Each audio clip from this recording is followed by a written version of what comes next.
That is that challenge of, oh, but you rejected what I gave you. And what I hold dear. Yeah. And there is a little bit of hurt there. What do we do with those feelings? Where do I put all my feelings?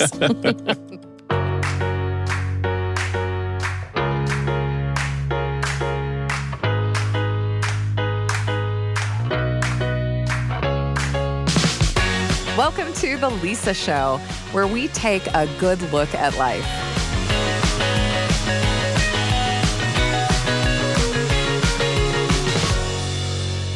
Hey, it's Lisa. Have you ever loved something so much and wanted your kids to buy in, but they just won't? For example, I really loved Star Wars and science fiction, and I thought, well, duh, as a mom, my kids are going to love this as well. I mean, who wouldn't? With the movies that I grew up with that I thought were so great, and then the prequels, and then the movies that come after. I mean, there's so much content, and I thought, oh, this will be so great. It'll bond our family together. These are the things that we'll talk about on vacations and in the car. It's going to be so great because we're all going to love Star Wars. So imagine my surprise when they're like, yeah, not that into it. And they want me to get into other stuff too, like anime. And now, listen, before I get letters about, hey, you should try it. The point is, I was really rattled that they didn't like it. And if something as small as kids not loving Star Wars can rattle us, it's no wonder that when our family or friends leave their faith, the faith that we're still a part of, it can almost undo us. I mean, in the grand scheme of things, Star Wars is nothing. But my faith, to me, is everything. It is the fabric of who I am. It is essential to me, and I hope it would be an essential thing to the people I care about. So when they choose to leave that faith, or even rail against it, it's hard to know what to do. I've been there. I'm still there, and I know so many people who are going through the exact same thing. We're still friends and family. That hasn't changed, but we're perplexed. We're concerned. We're hurt. We're scared, and not just scared that the people we love have left their faith, but scared that we're going to handle the situation all wrong. Do we talk about it? Do we not talk about it? Do we freak out?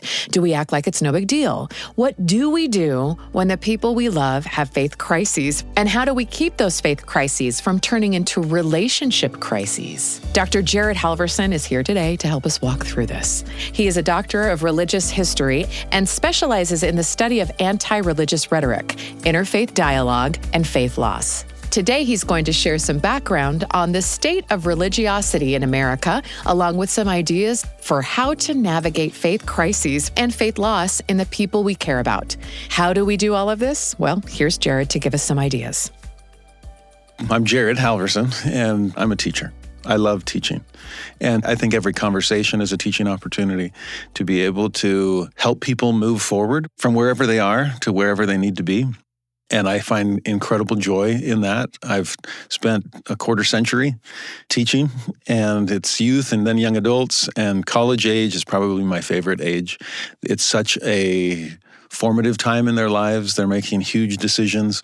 And if we can help point them in the right direction so that they can live into their potential and become what they are meant to become, that's a good day at the office for me, so to speak. That's a great calling in life. It is. It is. I mean, in some ways, that's everyone's calling in life. I love that. Well, I'd love to talk about that. I think the way that I want to frame it is from a faith perspective. It appears that in our country, we're having a kind of a faith crisis and that many people are leaving faith. That seems to be a predominant idea or loud voice that I hear. Is that actually the case? Yes, it is. Okay. My PhD work, I went to Vanderbilt, went to the Divinity School there to study American religious history. But more specifically, I study faith loss. I study secularization. I study anti-religious rhetoric. So all of the wonderfully uplifting things that people say to shred one another's faith. Because there is kind of the slow, steady decline, but there's also the proactive attack someone else's faith in hopes of dislodging them from it. And that's much more of a negative, weaponized doubt that are trying to pull people away from whatever faith they were raised in. And so I study a lot of anti-Mormonism, anti-Semitism, anti-Catholicism, anti-Methodism.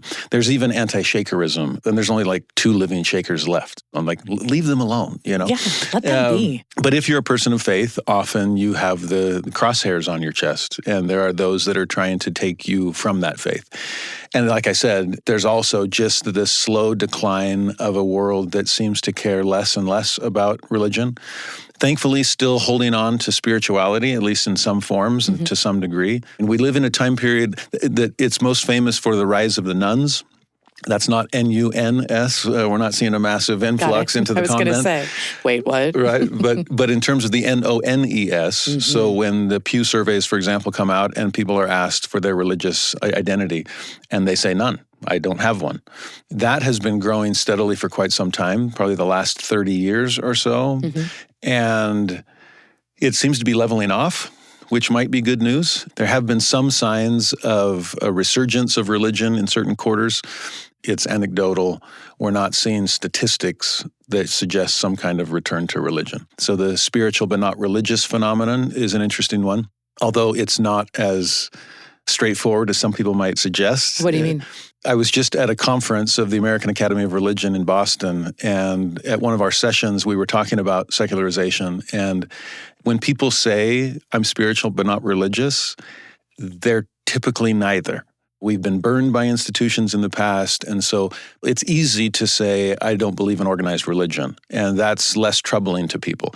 But there's still an underlying belief in God, which is a good thing, or at least a desire to not throw out the baby with the bathwater. Like, I don't want to be a part of a church, but I'm still spiritual. But then when people, when you dig down into the details of what their spirituality consists of, there's typically not a lot of deep spiritual formation going on.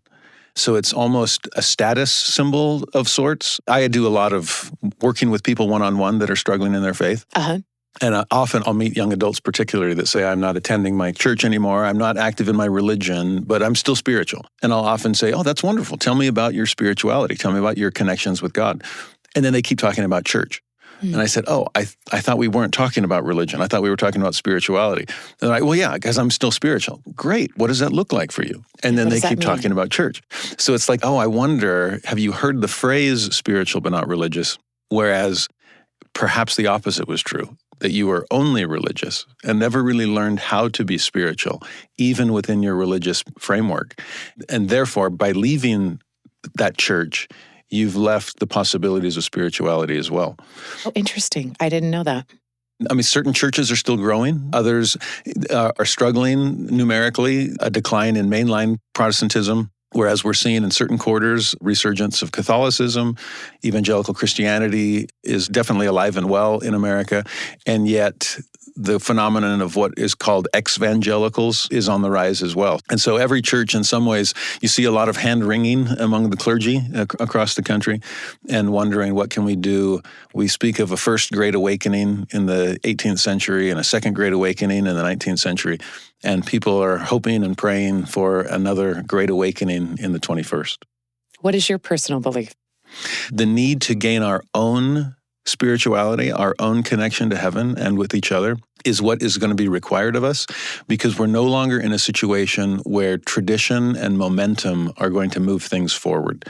There's an old trope in literature about the quote-unquote village atheist. And they're the skeptic. And so now they're going around and poo-pooing everyone else's religious experience. But the fact that the trope is a village atheist, and that's singular, right, lets you know just how lonely it was to be a skeptic in the past.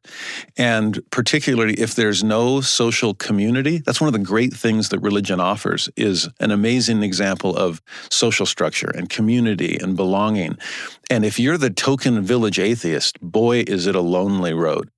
And yet, as doubt has spread and as irreligion has normalized, and particularly with the internet, where you can have virtual online communities of fellow skeptics, fellow doubters, fellow ex-Latter-day Saints or ex-evangelicals or lapsed Catholics or whatever faith it might be, you're not as alone or lonely as it was in the past. And so people can step into that space and feel validated in the concerns that they have about religion, many of which are completely legitimate. They can share the negative experiences they've had with their religious faith and find space and understanding and validation and community. I appreciate that analysis. And I'd love to take it from the perspective of someone who is wrestling with this idea, with their faith. A lot of people talk about faith crises or doubt. How do you define each one? I think it was Gandhi who said there's as many faiths as there are believers. And I think in some ways the opposite is also true. There's as many faith crises as there are doubters. And there's maybe some common elements to many of them, but each person is unique, and therefore their story is unique. Often I'll have people reach out to me because they know that I work with a lot of people that are in faith crisis. And so they'll call or they'll email and say, I know you're busy. I only need 15 minutes of your time. Yeah, sure. And I always laugh and go, it's probably going to take 2 hours. Yeah. And I don't even know your question yet. Yeah. And they're like, 2 hours? Why would it take that long? And I always tell them, because I don't know you. And you're a human being with a backstory and experiences and perceptions and perspectives. And I need to know all of that because it's the church of you, for example. Oh, wow. And what you're dealing with and what you've been through is coloring the experience that you've had and will continue to have. And so often, for example, when I meet an atheist and they don't believe in God, I'll just ask them, describe for me the God you don't believe in. And at first it's like, but I don't believe in God. There's nothing to describe. And I say, well, there's some view of God, though, that you inherited or that you've been given, and you're rejecting that particular view of God. I just don't know what that view is. Yeah. So can you describe for me the God you don't believe in? And so often as they describe God, I smile and think, oh, I'm an atheist too, based on your description. I don't believe in that kind of God. But if you'll allow me, I'd love to introduce you to a God that may be worth believing in, if you can come to know God for what God is. The same can hold true of church. And so if I see someone in faith crisis, I want to know what it looks like from their perspective, in their own experience, and not just assume what that entails. And so I'll often ask them, describe for me the church you're leaving behind. And it's interesting when it's people of my own faith, and they roll their eyes and say, you know the church, you are the church. I said, well, I don't know your experience in it. So again, if I can understand what you've been through, religious trauma can be a real issue, and I want to validate the negative experiences people have had. I want to empathize with the painful emotions that have come as a result. But if we can allow that validation and that empathy to open them to an understanding of what they've been through and what are they seeking, what kind of faith would be healthy for you, where is this path going to lead, then I think there's a lot of progress that we can make based on those kinds of conversations. Okay, I would love to talk more about that then, of what a believer can do to help and not add hurt in having those conversations, strengthen relationships and not divide them. What are some of the misconceptions that maybe believers wouldn't consider? I think the first challenge is that there's often an automatic assumption that down deep, they still know this is all real. They all know that it's all true, but they must not want to live it. I think people of faith are so committed to their own perspective and their own religion, and that's a beautiful thing, and I honor that. But unfortunately, if someone leaves it, we tend to blame them, and it must be something wrong with that person. In other words, so often we say, what sin are you trying to justify? And the reason you don't want to be part of this religion anymore is you must be doing something that the religion considers sinful or wrong. And rather than repent, you want to rationalize. Rather than change your behaviors, you're trying to change your beliefs. So to say there must be sin in your life, that doesn't winnow anyone out. There's sin in all of our lives. We're all falling short of divine expectations. And so if we can move past the tendency to blame the person and be open to understand the person and listen to the other person, again, there are those who leave religion because of religious trauma. And they've been through hard things at the hand of people within their faith. There's the ACEs quiz that is sometimes given to children, the adverse childhood experiences. Well, there are some scholars that have created what they call, instead of the ACE quiz, there's an ARE quiz. So instead of adverse childhood experiences, it's at adverse religious experiences. Oh. And what kinds of things have you been through at the hands of people of faith? Or what worldview have you inherited that has become difficult to hold on to? And to define some of those experiences as adverse and as traumatic, I worry sometimes that parents or loved ones or pastors or others are trying to wrestle away the experience from the person. It's like, no, that didn't happen, when it did. At least for that person, the way that they experienced something that was negative. And instead of denying it and saying, no, that's not the way, that's not the things we believe, or that's not the church, it's, wow, I can't believe that happened to you. And honor the experience. I can't wrestle away the experience, and I can't forcibly dislodge them from their perspective. But if I can honor where they're coming from and suggest how you've navigated similar things differently, it just gives them another possibility that they can use as they choose how they're going to navigate those things themselves. So they may be leaving religion not because they're guilty, but because they feel that the religion is guilty, that the church was not living up to its own divine expectation. And so I think from a believer standpoint, don't automatically assume that there's something wrong with the person that has left your faith. Be open to hear their story and what they've been through and what they're experiencing, what life was like in the church, what is becoming like outside the church. Be willing to hear them.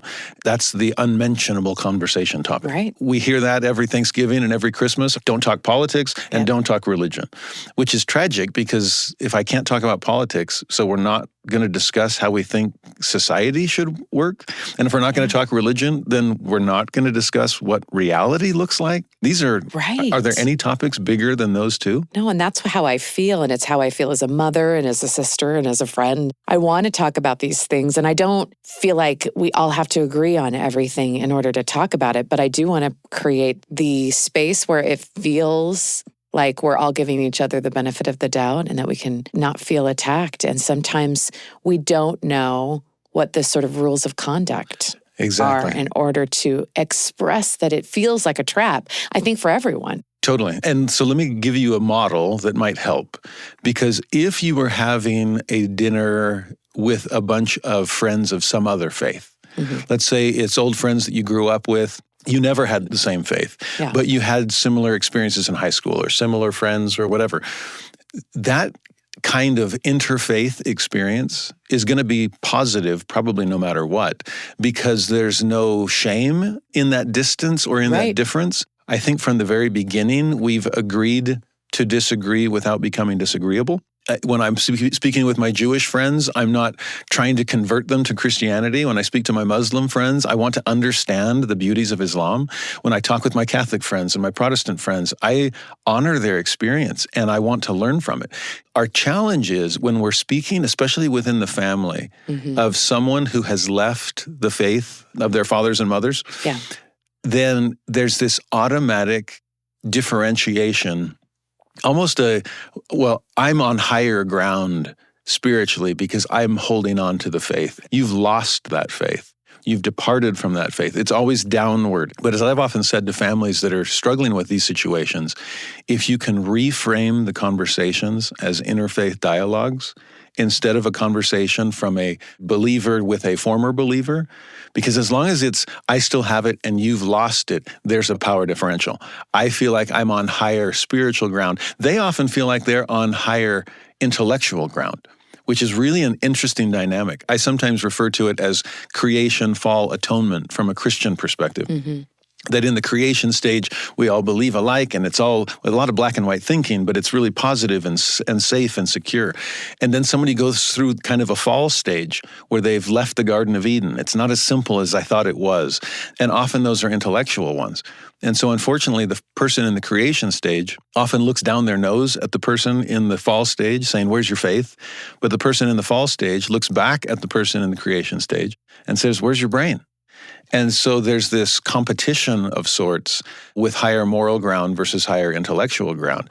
And so rather than get into that kind of argument and tug of war and judgment, if we can reframe the entire thing as a departure from one faith is typically an embrace of some other faith, even if it's not a religious one. It might be a secular faith. It might be a humanist faith.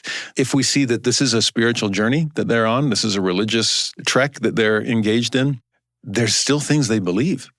They're learning, they're growing in certain ways. And I think there's value in being honest and open and sincere and trying hard enough, often enough, that they actually start to believe that you meant it, that you're okay with their journey, that you want to have these kinds of conversations. What Just a lip great thing to service. say to someone who is having a faith crisis or is on the journey anywhere. Yeah. Yeah. There's still probably going to be an underlying wish on the believer's part that the person comes back, and an underlying wish on the person who's departed that they can help bring other people with them. Yeah. But honestly, that's part of interfaith dialogue too. But then move past it. Yeah. When I teach this class at BYU for all the non-Latter-day Saints, I tell them from the very first day, this is not an undercover missionary operation.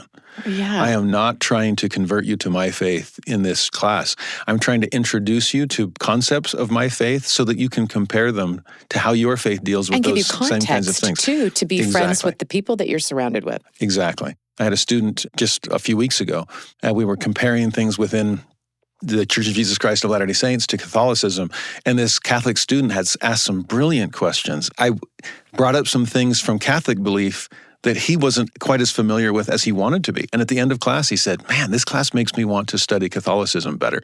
I said, hallelujah. Wonderful. Right? And so if we can honor those differences, and again, it's easier when they've always been different. Yes, and it is easier. That is that challenge of, oh, but you rejected what I gave you. And what I hold dear. Yeah. And there is a little bit of hurt there, too, that you feel like, oh, I can't acknowledge because that will appear to be or actually is manipulative to them. What do we do with those feelings? Where do I put all my feelings? I think we open our hearts and we open our mouths and we open our ears and all at the same time. If we can match the other person's emotion or at least energy level, and even neurologically, there's these mirror neurons, right? Where we see someone sad and we want to match that. Mother-baby bond taught me that. There we go. I've found that if I can make it clear to the other person how much I'm flexing these muscles to be genuine and to be approachable and to be non-judgmental, they typically will match those efforts themselves. And if I can approach them with sincerity and humility, they'll sense that and be able to reciprocate and be sincere and genuine with me as well. I'm trying really hard not to be judgmental. And which makes you a better Christian. Definitely. And it helps them want to be genuine with you and to honor the fact that you're flexing muscles. These are not easy conversations. But if we can get past, especially the initial discomfort of that, and kind of settle into, okay, we can have these kinds of conversations. Often in interfaith dialogue, I'll let both parties know, keep taking your temperature as the conversation proceeds, because there will be times where the conversation gets too cold and you're not discussing differences that matter, and that's not really authentic. But then there's other times where the temperature gets too hot and you're singeing each other emotionally, and you've got to back off and tamp it down a bit. And so kind of find this Goldilocks zone in the middle where it's neither too hot nor too cold, and check the temperature as things go on. And like, are we still doing okay? Or to let people know, I want to ask a question. I hope it doesn't come across in the wrong way. I don't want it to seem like it's judgmental or so on, but I'm curious about such and such, and to bring that up. And again, as we're flexing those muscles, they tend to flex the muscles in return in a positive way. Again, as one who studies people who attack my own faith, and as one who has been personally attacked by people who want to attack the religion, I'll often reach out to my attackers and say, no hard feelings. I think we'd like each other if we knew each other, or at least we'd understand each other. So you busy for lunch? Really? And I have gone out to lunch and had email conversations and Zoom call conversations and met with people that had said some really negative things, and just say, don't worry about that. I'm not asking for an apology. You've probably been hurt by certain things and you want to attack the faith I represent, and so I became an easy whipping boy. I'd love to get past that and understand where you're coming from and so on. I joke sometimes with my students as I try to train them for interfaith dialogue. I used an elephant as an analogy, and elephants have massive ears. And part of the reason why is it's such a thin membrane and massive surface area that in the heat of the sun, if the elephant's body is getting too hot, just open the ears, just extend those ears, and you have massive surface area on both sides of the ear to just let off massive amounts of body heat. So if your conversation's starting to get heated, listen. Just open those ears and, okay, I'm not going to get offensive against you, and I'm not going to get defensive against you. I just want to listen. And it's amazing how quickly the heat dissipates and we can get back to a place where we can talk. Two other things about elephants that are important to remember in this situation is elephants have very thick skin. Pachyderm is their technical term, and pachyderm means thick skin. They're defined by that trait. And they need thick skin because the other elephant has really sharp tusks. And so there's this challenge of, are you trying to gore me here? Are we fighting? Yeah. And so as I teach students this, you have tusks that you have to learn to be careful with. And you have skin that needs to be very thick. And I've learned that if I can control my own tusks, then I'm not demanding that the other person have thick skin. They don't need it. I'm going to be careful for both of us. Oh. And at the same time, if I have thick skin, then I'm not requiring them to be careful with their tusks, because they might not be. But again, I can have thick enough skin for both of us. So as long as I simultaneously work on the thickness of my skin and the carefulness that I exercise with my tusks, then I can be part of the solution no matter what. It's amazing that you can have hard conversations, and even if the other person isn't ready to flex the same muscles that you're flexing, you're safe with them and they're safe with you. I've ended several of these conversations with former attackers as newfound friends. With sincerely. I've said by the end, I want you to know that when people talk about you in my presence, I'm going to defend you. I want you to know that your name will be safe with me. And I feel like I know you now. I hope you feel like you know me. And I mean, some of these conversations have ended in tears, with the other person feeling like I felt seen, I felt understood. You wanted to know where I was coming from. And though we have deep disagreements as far as religion is concerned and church affiliation and so forth, we have a shared humanity and a shared empathy, and that says something. What's fascinating is, if anything's going to change, the Christian is going to have to become much more Christian than they've ever been before. And so in some ways, it sounds ironic, but the loss of faith in American religion, American Christianity, for example, just might be exactly what American Christianity needs to become more Christian, to live up to our own ideals.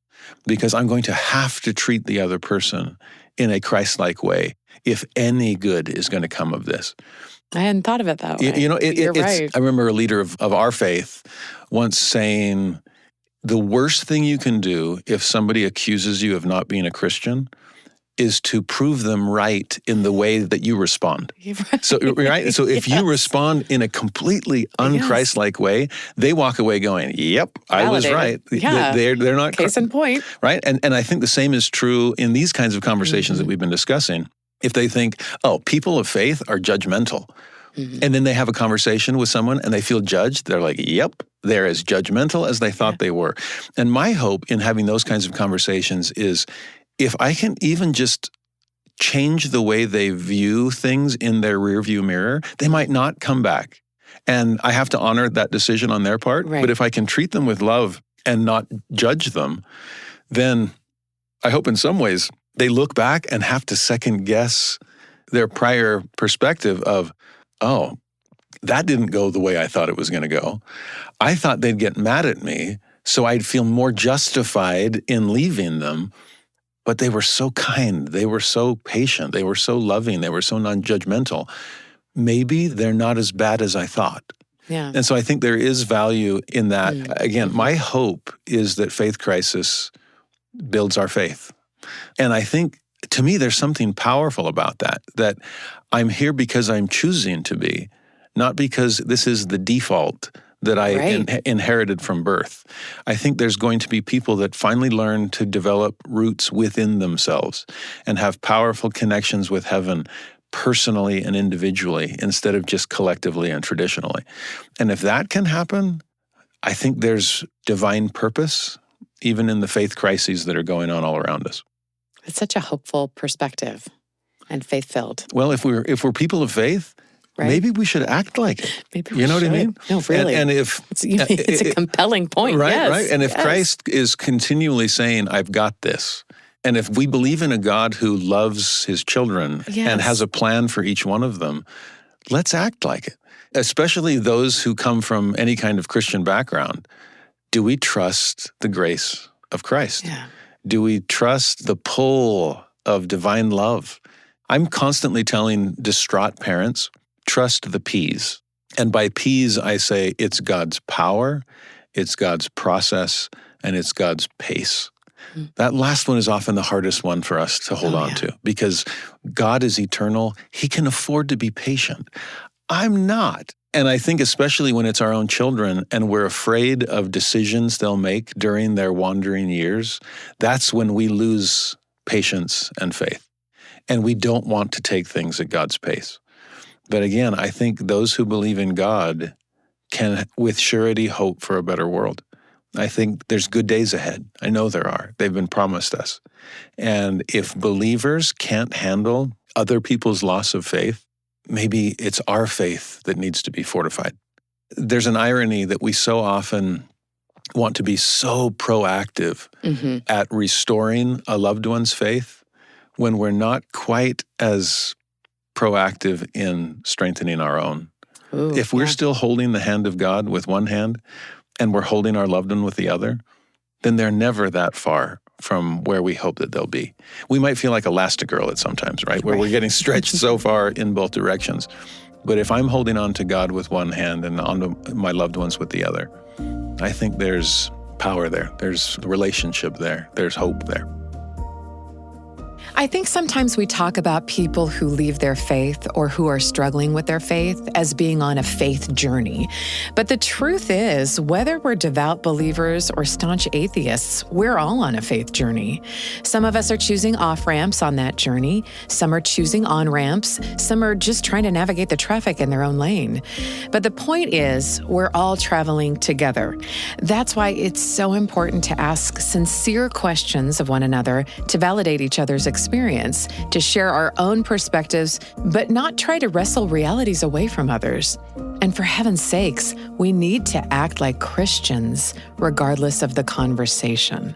I think the thing that touched me the most about what Jared said is that when someone has a faith crisis, the first thing we should do is not to worry about their faith. It's to worry about our own. It's to lean into the peace that comes from knowing God loves all of us. He has a plan for us, and His grace is sufficient for each one of us, regardless of where we are in our journey. The Lisa Show is a production of BYU Radio, hosted by Lisa Valentine Clark. This episode is produced by Erica Price, with help from Becca Hurley-Lung, Blake Morse, and Kenny Mears, with post-production by Gracie Davis. A special thanks to today's guest, Dr. Jared Halverson. Jared is a professor of ancient scripture at Brigham Young University. A link to his podcast will be in the show notes. Don't miss out on two other great podcasts from the Lisa Show family, The Council of Moms and Proofread, a new book review podcast to help you read more of what you love. You can find The Council of Moms and Proofread on YouTube or wherever you get your podcasts. As always, thanks for your messages. We read them all, and thanks for listening.